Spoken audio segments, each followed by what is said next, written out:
Still Cooper, he's trying to go all the way himself. And stumbling there, perhaps fatigue setting in after that long meandering run.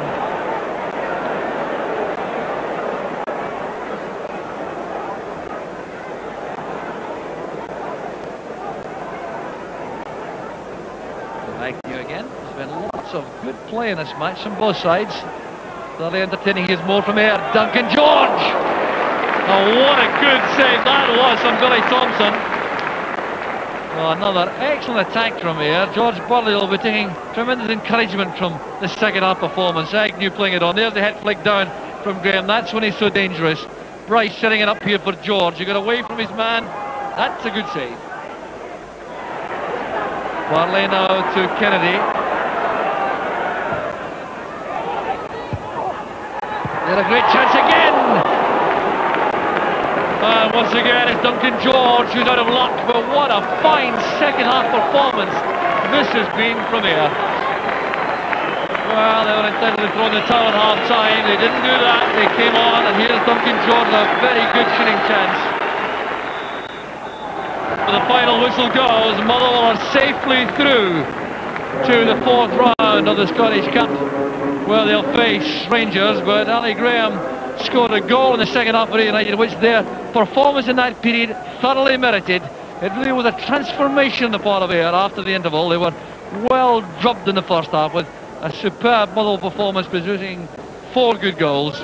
Jamie Dolan certainly came close in the second half, but Ayr took all the honours in that second period. Motherwell finding it hard to step up the pace, but they're through safely. They'll be Ibrox in round 4. It's Motherwell 4, Ayr United 1. Tommy, it appeared to be a mixture of the good and the bad. Let's talk about the good first. How do you feel about that first half performance? First half was absolutely magnificent. We got a lot of success with one-touch play, especially from the left-hand side of the park, where we were getting beyond them and getting balls across them, and we got a lot of success from that. But in the second half, we could all have went home at half-time. I know it's difficult for players to motivate themselves when it is 4-0, but the disappointing thing from my point of view is the thing that brought us success in the first half was stop. There was definitely never got beyond in the second half and never got balls across. We wanted to play in front of the opposition, and I honestly felt that certain players definitely wanted to make a name for themselves as individuals rather than as the first half it was collectively. You did take some time after the game in the dressing room. Were you making these points to the players? Well, the point really is that good teams persevere and keep doing the things that get them success, and we stop playing. It honestly tells me something about certain players in my team, that they're definitely playing within their, well within their capabilities, and no extending themselves.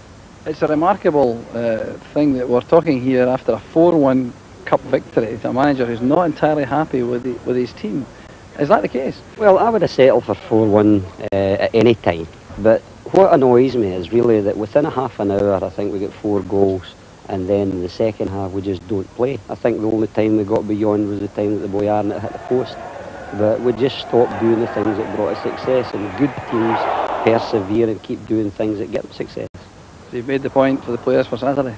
But you can only do so much. Basically it's down to individuals. You know, I know it's difficult, I've been in that position before, but really we haven't been a good goal scoring team so far this season, and we had the opportunity tonight to run up a good score, and we tossed it away.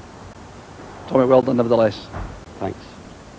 Derek, it's not the surprise of the night that Tommy McLean's critical of his team. I'll tell you what to do, that first 45 minutes, send the tape to him, because he was delighted. That's the first time he's been happy for years, isn't it, wee Tam? But do you see his argument? Yes, I do, but it's very difficult. As he said, I've been in the same position as well. You're 3 or 4 goals up at half-time. It is hard to motivate yourself because the game is won. There's no way the opposition are going to score 5 goals in the second half. And fair dues to Ayr United, they never gave in. They kept trying to come forward because they had to throw caution to the wind, because they're out the cup really at half-time. Some slick stuff from Motherwell in that first half. Let's look at the 3 goals that came from open play. They were already 1 up at this stage. Yeah, well, they've struggled all season to put the ball in the back of the net, and before the game, wee Tam was saying, look, we need to be a wee bit more destructive up front. And there's a wee man I love, Dougie Arnott. He's a thorn in every defender's flesh. He's always there or thereabouts in the box. There was a wee handball there as well that they could have claimed for, but it didn't. Phil O'Donnell, who had a smashing game, it has to be said, just slipped it there, and the wee man rarely misses from that distance. This one was the goal of the match. Some lovely stuff here. 4 or 5 man move, the first touch stuff, and McKinnon looks to be probably the best signing for a long time at Motherwell have had. I mean, everything came down the left, his crossing was immaculate, and Steve Kirk was very brave, just got in front of the defender. And look at that, there's 3 Motherwell players all following in. Any one of them could have scored the goal there, and that must be pleasing for wee Tam.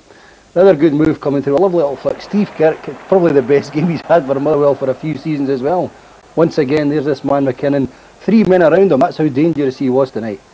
The ball, there's nice stuff, nice control there by wee Dougie Arnott, but Steve Kirk, how he got this ball across him such a tight angle again, still baffles me. A little flick on, and there's Fergie's first goal of the season, really misses them. Tremendous stuff.